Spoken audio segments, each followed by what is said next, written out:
அப்பா தயவு செஞ்சு போனை வைங்கப்பா, ஊருக்கு தான்ப்பா வரேன், வந்து பேசிக்கலாம்ல.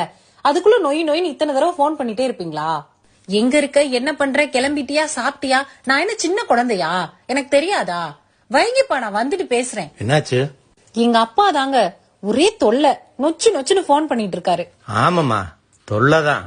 நான்லாம் பாரு, எங்க அப்பா இறந்ததுக்கு அப்புறம் தான் நிம்மதியாவே இருக்கேன். ஏங்க, நான் அப்படி சொல்லலங்க.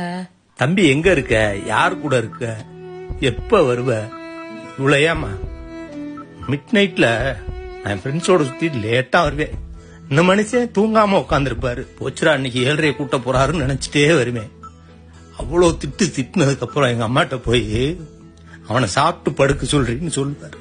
அப்ப அவர் சொல்லும் போதெல்லாம் எரிச்சலா வரும். ஆனா இப்பதான் தெரியுது அவர் எனக்காக எவ்வளவு செஞ்சிருக்காருன்னு. இப்போ நல்லது கிட்ட சொல்லி தரதுக்கு ஆள் இல்ல. அவர் வார்த்தை அடிக்கடி சொல்லுவாரு, நான் இல்லாதப்பதான்டா என் அருமை தெரியும்னு. அது இப்பதான் எனக்கு புரியுது. நீ சொன்னைய தொல்லைன்னு, அந்த தொல்லை இருக்கிற வரைக்கும் தான்ப்பா நம்ம சந்தோஷமா இருக்க முடியும். அந்த தொல்லை நம்மளை விட்டு போயிடுச்சுன்னா நம்ம சந்தோஷமும் போயிடும். காலம் முழுக்க என்னை சுமந்து காத்து நிற்கும் உனக்கில்லை நிகரே.